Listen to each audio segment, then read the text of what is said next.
हर दिन यहाँ पे आके इकट्ठा हो रहे हैं। We are showing the strength of this city, we are making the government realise कि हमें फ़र्क पड़ता है। I think if this keeps going on we can definitely save all of these trees, but then again I will emphasise कि we need more strength, we need more support. Just the few of us doing it every day here might not make that big an impact, but अगर पूरा शहर साथ आके हमारे इस संगठन में इसमें जुड़ता है and they help us out, we can definitely save all of these trees जा सके। जैसे कि आपने देखा होगा कि आईटी पार्क साइड भी बहुत ज़्यादा प्रोटेस्ट हुआ था, लोगों ने चिपको आंदोलन किया था, लोग सड़कों पे उतरे थे।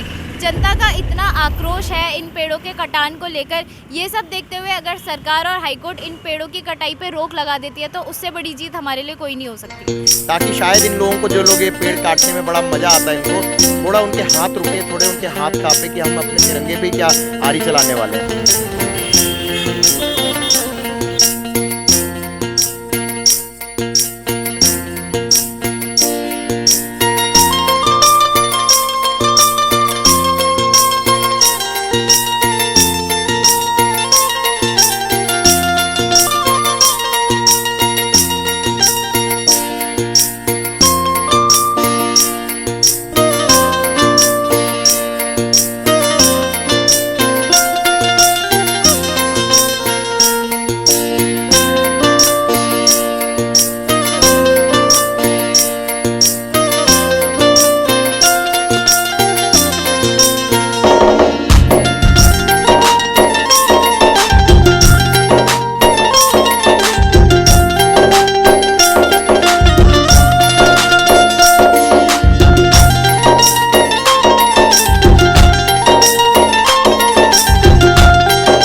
हर हर महादेव। प्रिय बंधुओं, मैं आपका अपना उज्जवल सेहरा हूँ। जिस तरीके से जो हमारा सहसदारा रोड पर एक तेज़ी से प्रोटेस्ट चल रहा है पेड़ों को बचाने के लिए, है ना, और जो हमारे आज लोकल जो हमारे यूथ हैं वो अपने घरों से बाहर निकले हुए हैं, मैं इनसे जानने का प्रयास करूंगा कि जिस तरीके से जो हमारा हाई कोर्ट है उसने जो हमारे पेड़ों को रोकने के लिए, मतलब पेड़ों को काटने के लिए एक स्टे लगा दिया है, तो इनका अपना आगे क्या प्रयास रहेगा। सबसे पहले मैं आपका नाम जानना चाहूँगा। आपका नाम? मेरा नाम चेतना भट्ट है। तो जिस तरीके से जो हमारा सरकार ने आज स्टे लगा दिया है, इसको लेकर आप क्या कहोगे? मैं तो यही चाहूँगी कि अभी हाईकोर्ट ने इस पे स्टे दे दिया है। जितनी भी देहरादून में पर्यावरण प्रेमी संस्थाएं हैं, जितने भी लोग इस प्रोजेक्ट को रुकवाने में और पेड़ों को बचाने में एफर्ट्स लगा रहे हैं, सब यही चाहेंगे कि ये प्रोजेक्ट रुक जाए और इससे जितना नुकसान हो चुका है वो अलग बात है, लेकिन इससे और नुकसान ना हो। हमारी कोशिश यही रहेगी कि जितने पेड़ बचे हुए हैं उनको हम एटलीस्ट बचाने में कामयाब हो जाएँ। सर, आज जो आप सब यहाँ यूथ इकट्ठा हुए हो, इसके पीछे आपका इकट्ठा होने का क्या मकसद है? मकसद ये है कि जितने भी पेड़ हैं यहाँ पे इस स्ट्रेच में पूरे देख रहे हो आप, जितने भी यहाँ पे शॉप्स हैं वो सबको छाया प्रोवाइड कर रहे हैं। तो हमारा एक फ़र्ज़ है कि जैसे देहरादून पहला था वो अभी भी वैसे ही रहे, और जो डेवलपमेंट चल रहा है थोड़ा इजी हो जाए, मतलब पेड़ ना कटें। सबका बस प्रोजेक्ट यही है। मैम, जिस तरीके से आप जो पेड़ों को एक तरीके से जो एक मतलब शांति का संदेश दे रहे हो, अपना ट्राई कलर कर रहे हो, जो हमारे झंडे का अपना किला रहा है, जिस तरीके से अभी जो योजना चल रही है हर घर तिरंगा, है ना, तो इसे आप किस तरीके से दोनों आपस में किस तरीके से कनेक्ट करते हो, क्या कहोगे इसको लेकर आप? हमारा जो तिरंगा है, जैसा सभी जानते हैं कि हमारा तिरंगा जो है 3 रंगों से मिलकर बना है और तीनों रंगों का अपना अपना एक प्रतीक है। जैसे केसरिया रंग हमारे देश की एकता और अखंडता का प्रतीक है, सफ़ेद जो है सुख और समृद्धि का प्रतीक है, वैसे ही जो हरा रंग है यानी कि हरियाली, तो हम उस हरे रंग को डिपिक्ट करते हुए उस हरियाली के संरक्षण के लिए आए हैं। और जैसे हर घर तिरंगा एक जो मुहिम चली है लोगों में पैट्रियोटिज़म जगाने की, हम वैसे ही चाहते हैं कि हम हर पेड़ को तिरंगे में रंगे, ताकि लोग जब इन सड़कों से गुजरे और उन रंगे हुए पेड़ों को देखें तो उनके अंदर अपने आप ही एक जिम्मेदारी का भाव आ सके कि ये मेरे झंडे का कलर है और मुझे अपने झंडे के उस हरे रंग की प्रोटेक्शन करने के लिए आगे आना है। उनमें एक सेंस ऑफ रिस्पॉन्सिबिलिटी डेवलप हो कि ये पेड़ हमारे लिए बहुत ज़्यादा ज़रूरी है और हमें इनके संरक्षण के लिए आवाज़ उठाना भी बहुत ज़्यादा ज़रूरी है। चलिए, आज मैं दिखाना चाहूँगा कि जिस तरीके से आज जो यहाँ पर हमारे जो यूथ हैं वो यहाँ सब इकट्ठा हुए हैं, है ना, और जो हमारे देखिए जो पेड़ों के मतलब एक संदेश देना चाह रहे हैं, जिस तरीके से जो हमारी सरकार की एक योजना चल रही है हर घर तिरंगा, इसी तरीके से जो पेड़ों को बचाने के लिए, है ना, ये देखिए कैसे कैसे अपने घरों से निकले हुए हैं और ये अपने घर से पेंट ब्रश वगैरह सब चीज़ लेकर आए हुए हैं। मैम, क्या कहना चाहोगे आगे जिस तरीके से हमारे पेड़ों को बचाने के लिए? आई वुड जस्ट से कि अगर आप अपने घर में सेफ महसूस करते हैं, there are a lot of other animals and insects also living on these trees.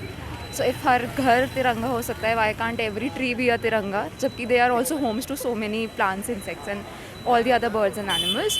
Apart from that they are not just beneficial, मतलब इसके बेनिफिट्स कोट करना इज़ लाइक KG क्लास के बच्चे को पढ़ाना. आजकल सबको कॉमन नॉलेज होनी चाहिए. If you look at the traffic, that is also moving very regularly. There is no congestion on the road. So I think it's time we start realizing कि Doon valley कितना इको सेंसिटिव एरिया है, and we start working towards the safety of it. Sir क्या कहोगे जो ये मुहिम आप लोगों ने छेड़ी हुई है सर? बहुत इम्पॉर्टेंट है एंड हम सबकी रिस्पॉन्सिबिलिटी है कि हमारे एनवायरनमेंट में जो ट्रीज़ हैं 50-50 साल 20-20 साल पुराने ट्रीज़, इन्हें हम सेव करके रखें, प्रिजर्व करके रखें. What's your name? आइवर. क्या नाम है आपका? आइवर. आइवर. अच्छा, क्या कर रहे हो आप? प्लांट. ये देखिए जो छोटे छोटे बच्चे हैं वो भी पेड़ों को बचाने के लिए अपने घरों से निकले हुए हैं. चलिए आज मैं दिखाना चाहूँगा जिस तरीके से जो हमारी एक गुरांग की जो मुहिम है, जो हमारी मेहनत है वो रंग ला रही है. चाहे वो चिपको आंदोलन के माध्यम से ला रही हो, चाहे आज वो हमारे अलग अलग जो हमारी संस्था के लोग हैं वो भी यहाँ पहुँच रहे हैं, चाहे वो मेड के लोग हों, है ना. और ये देखिए किस तरीके से जो पेड़ों को बचाने के लिए यहाँ एक संकेत दिया जा रहा है कि जिस तरीके से जो योजना चल रही है हर घर तिरंगा, और हर घर मतलब एक जिस तरीके से जो देशभक्ति को लेकर एक भावना दिल में चल रही है. और ये देखिए जो पेड़ों को बचाने के लिए जिस तरीके से जो आज जो हमारे गोरंग के पिता हैं, ये देखिए किस तरीके से ये अपने पेड़ों को रंगते हुए. सर क्या कहना चाहोगे जिस तरीके से जो ये मुहिम चल रही है? नमस्कार. और मैड ने जो ये मुहिम शुरू करी है बहुत ही अच्छी मुहिम है. हम अपने 75 साल भी पूरे कर रहे हैं आज़ादी के, तो उसमें हर घर तिरंगा जो कैंपेन थे उसी से रिलेटेड हमने हर पेड़ तिरंगा करने की उठानी, ताकि शायद इन लोगों को जो लोग ये पेड़ काटने में बड़ा मज़ा आता है, इनको थोड़ा उनके हाथ रुके, थोड़े उनके हाथ कांपे कि हम अपने तिरंगे पे ही क्या आरी चलाने वाले हैं. सर जिस तरीके से आपको प्रोटेस्ट करते हुए लगभग 20 दिन से ज़्यादा हो गए सर. आज 22वां दिन हो गया है. आज आपका 22वां दिन है. लेकिन मैं देखना चाहूँगा जैसे सहजदार रोड पे हमारा मतलब 2600 पेड़ का टारगेट था जो पेड़ काटने के लेकर, जिसमें कि हमारे 500 से ज़्यादा पेड़ हमारे कट चुके हैं. तो जो आने वाले जो पेड़ हैं क्या उन्हें आप बचा पाओगे सर? उम्मीद तो हमें पूरी है कि हम इन बाकी बचे हुए पेड़ों को बचा पाएंगे, क्योंकि अब हाई कोर्ट ने भी जब स्टे लगाया है, उन्होंने सरकार से सवाल पूछे हैं और बहुत ही वाजिब सवाल पूछे हैं कि जब हमारे पास रास्ते बाहर से हैं तो अंदर से ही ये रास्ते क्यों ले जाने. और प्री ट्रांसप्लांटेशन जिस हिसाब से वो कर रहे हैं वो वैसे पॉसिबल ही नहीं है. आप भी देखते हैं ज़्यादातर वो पेड़ मर जाएंगे. तो वो सरकार जिस हिसाब से हाई कोर्ट ने सवाल उठाए, तो हमें बहुत उम्मीद है कि कोर्ट के थ्रू हमें मदद मिलेगी और सरकार भी जागेगी और इस फैसले को वापस लेगी. ये थे हमारे साथ जो हमारे देखिए ये किस तरीके से जो मैं कहूँगा एक पर्यावरण प्रेमी, एक जो प्राकृतिक प्रेमी है वो अपने घरों से निकल कर आए हैं और सरकार को एक संदेश देना चाह रहे हैं कि जिस तरीके से हम एक अपने पर्यावरण को कैसे सुरक्षित रख सकते हैं.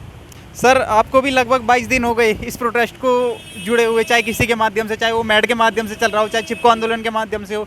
अंत में सरकार पेड़ों को ना काटे, किस तरीके का मैसेज देना चाहोगे? मैं तो सरकार को यही चाह रहा हूँ कि इसका कोई भी अल्टरनेट विकास का जरिया निकाले ताकि इनको पेड़ों को बचाया जा सके. ये देखिए आज अब बरसात का दिन है ना, बरसात का मौसम है, ये नहीं पता कि कब बारिश आ सकती है, लेकिन फिर भी अपने घरों से निकल कर आए हैं कि ताकि जो हमारे पेड़ हैं वो सुरक्षित रह सके. तो हमें भी इनके प्रयास को समझना होगा. मैं आपका अपना उज्ज्वल सेहरा गाँव. जय हिंद, जय भारत.